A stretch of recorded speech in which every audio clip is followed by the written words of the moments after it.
request Rimbi Kramsapi to felicitate DM sir.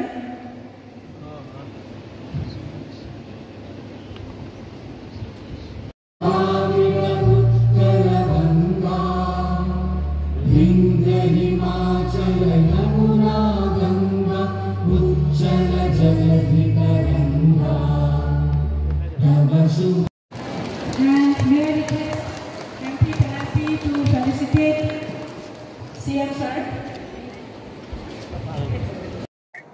আমাৰ অসম চৰকাৰৰ honourable chief মিনিষ্টাৰে launch কৰা হৈছে যোৱা বছৰৰ পৰা মুখ্যমন্ত্ৰী নিযুত মইনা আঁচনি। সেইটো মেট্ৰিক পাছ কৰাৰ পিছত কলেজৰ ফাৰ্ষ্ট ইয়াৰ ছেকেণ্ড ইয়াৰ তেওঁলোকৰ প্ৰত্যেক মাহত তেওঁলোকৰ 1000 পাব। খালি গৰম বন্ধও নাপায়, ছামাৰ ভেকেশ্যনো নাপায়, কিন্তু প্ৰত্যেক মাহত তেওঁলোকে 1000 পাৰ ষ্টুডেণ্টছে পাব। সেইটো চাইল্ড মেৰিজৰ নাইকিয়া কৰা স্বাৰ্থত বাল্য বিবাহ যাতে নহয় তাৰ চেষ্টাৰ ফলত অনাৰেবল চিফ মিনিষ্টাৰে এইটো কৰাইছে। ভাৰতৰ কোনো ৰাজ্যই সেই আঁচনিটো নাই। প্ৰথমবাৰ honourable chief minister doctor Himanta Biswa Sarma ডাঙৰীয়াই এই আঁচনিটো লোৱা হৈছে আৰু যোৱা বছৰৰ পৰা আৰম্ভ হৈছে। সেইকাৰণে এই যোৱা বছৰৰ পৰা অনাৰেবল চিফ মিনিষ্টাৰে কৈছে, তেখেতৰ ভাষণতো কৈছে যে কলেজৰ এতিয়া ল'ৰা সংখ্যাকৈ এডমিশ্যন যিটো ল'ৰা সংখ্যাকৈ ছোৱালী সংখ্যা বেছি। ছোৱালী প্ৰায় 10% বুলি কৈছে। যোৱাবাৰ আমাৰ মিটিং মাতোঁতে তেতিয়াও কৈছে যে এবাৰ ছোৱালীৰ যেতিয়া এডমিশ্যন হৈছে 10%।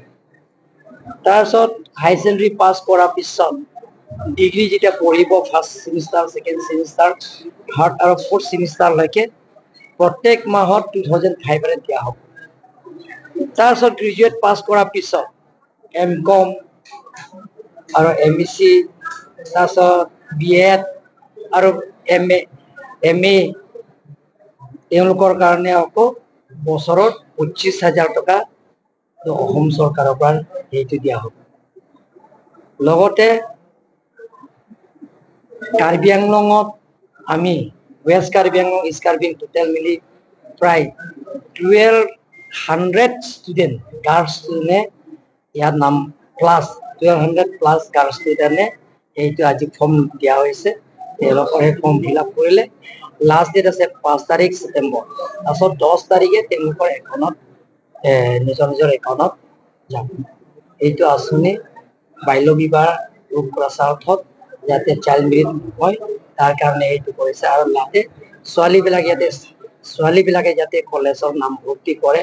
কাৰণ আপোনালোকে জানে আমাৰ ডক্টৰ হিমন্ত বিশ্ব শৰ্মা ডাঙৰীয়াই ফ্ৰী এণ্ড কম্পালচৰি এডুকেশ্যন তেখেতে চিন্তা কৰি যে এটা এডমিশ্যনৰ ফ্ৰী, কলেজত এডমিশ্যন ফ্ৰী, বুকছ ফ্ৰী, লগতে ফিও ফ্ৰী, ক্লাছ 9 ক্লাছ 10ৰ কাৰণে চাইকেলো দিয়া হৈছে, ল'ৰা আৰু ছোৱালী ষ্টুডেণ্টৰ কাৰণে দিয়া হৈছে। গতিকে এডুকেশ্যনত আগবাঢ়িব। আপোনালোকে শুনি ভাল পাব যে কাৰ্বি আংলঙৰ চাইন্স ষ্ট্ৰীমত 10%, যোৱাবাৰৰ ৱেষ্ট কাৰ্বি আংলঙৰ 10%, আৰু কমাৰ্চ ষ্ট্ৰীমত আমাৰ ৱেষ্ট কাৰ্বি আংলঙৰ 97%। গতিকে লাহে লাহে এডুকেশ্যনৰ ক্ষেত্ৰত কাৰ্বি আংলঙত আগবাঢ়ি গৈ আছে।